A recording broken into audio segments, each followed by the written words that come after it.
রহস্যময় পুকুর। বছরের পর বছর ধরে ভূতের পুকুর নামে পরিচিত একটি পুরনো পুকুর ছিল গ্রামে।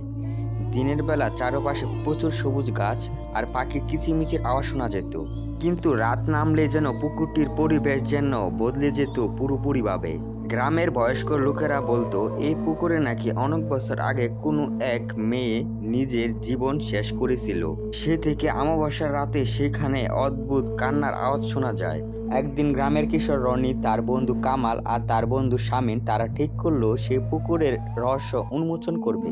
তারা বহুদিন ধরে শুনে আসছিল পুকুরের সে ভৌতিক কাহিনী, কিন্তু কেউ কখনো চোখে দেখেনি। তাই তাদের মনে হলো সাহস করে একবার হলো সে পুকুরটাকে দেখা যাক। রাতে যখন গ্রামের সবাই ঘুমিয়ে পড়লো, তারা চারজন পুকুর পাড়ে হাজির হলো। চারিদিকে শুনশান নীরবতা, যেন পুরো গ্রামটা নিঃশ্বাস বন্ধ করে অপেক্ষা করছে।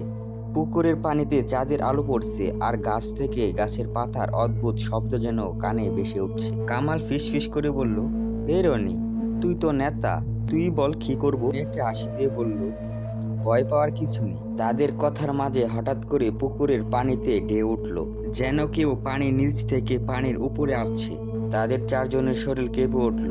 তারা দেখলো পানির মধ্যে থেকে একটা অদ্ভুত ছায়া মূর্তি ধীরে ধীরে উপরে আসছে। রনি বলল, দেখ, এটা কি যেন দেখা যাচ্ছে। শামিন গলা শুকিয়ে শুকিয়ে ফিসফিস করে বলল, এটা কি ভূত? ছায়া মূর্তিটি ধীরে ধীরে স্পষ্ট হতে লাগলো, আর তারা দেখলো একটি মেয়ে, পুরানো সাদা শাড়ি পরানো, আর তার কালো চুল ভেজা, আর তার মুখে অদ্ভুত একটা শীতল হাসি। রনি সাহস করে মেয়েটিকে বলল, কে তুমি? তুমি কিভাবে এখানে আসলে? মেয়েটি করুণ কণ্ঠে বলে উঠল, আমার নাম লীলা। এই পুকুরে বহু বছর আগে আমার জীবন শেষ হয়েছিল। গ্রামবাসীরা আমার উপর অন্যায় করেছিল, তাই আমি এই প্রতিশোধ নেওয়ার জন্য এখানে থাকি। কেউ যদি এই পুকুরে আসে, আমি তাকে এখানে আটকে ফেলি। রনি তাদেরকে মুক্তি দেওয়ার কথা বলল। তুমি কি আমাদের ক্ষতি করবে? মেয়েটি হেসে বলল, তোমরা যদি বেঁচে থাকতে চাও, তবে তোমাদের একটি গোপন রহস্য উন্মোচন করতে হবে। আমার মৃত্যুর পিছনে একটা সত্য আছে, সেটা না জানা পর্যন্ত তোমরা কেউ মুক্তি পাবে না। তারা ভালো করেই বুঝলো মেয়েটি চায় তার অতীতের রহস্যগুলো খুঁজে বের করুক তারা চারপাশে খুঁজতে শুরু করলো। ধীরে ধীরে পুকুর পাড়ের ঝোপ থেকে একটা পুরানো চিঠি পেল রনি। চিঠিতে লেখা ছিল, নীলা, তোমাকে ক্ষমা করা হবে না। তুমি এমন কিছু জানো যা কেউ জানে না। তোমার মৃত্যু তোমার জন্য অপেক্ষা করছে।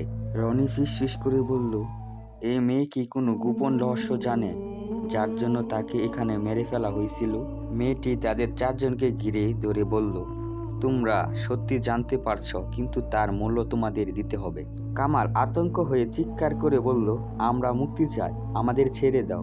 মেয়েটি তখন ভয়ঙ্কর হাসিতে ফেটে বলল, মেয়েটি বলল, এই পুকুরের অভিশাপ কখনো শেষ হবে না। যারা একবার এই পুকুরে এসেছে, তারা আর কখনো ফিরে যেতে পারেনি। কথা শেষ হতে তাদের চারজনকে পুকুরের মধ্যে টেনে নেওয়া হলো। পানির নিচে গিয়ে তারা অনুভব করলো তাদের নিঃশ্বাস বন্ধ হয়ে আসছে। চারিদিকে কেবল অন্ধকার, আর তাদের কান্নার প্রতিধ্বনি তারা শুনে যাচ্ছে। পরের দিন সকালবেলা গ্রামের লোকেরা পুকুর পাড়ে কিছু কাপড় চাপড় পরে থাকতে দেখলো।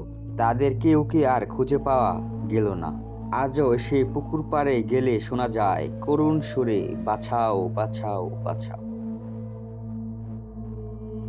আসসালামু আলাইকুম, সবাই কেমন আছেন? আশা করি সবাই ভালো আছেন। গল্পটা ভালো লাগলে আমাদের চ্যানেলটা এখনই সাবস্ক্রাইব করতে পারেন। Tata, bye bye.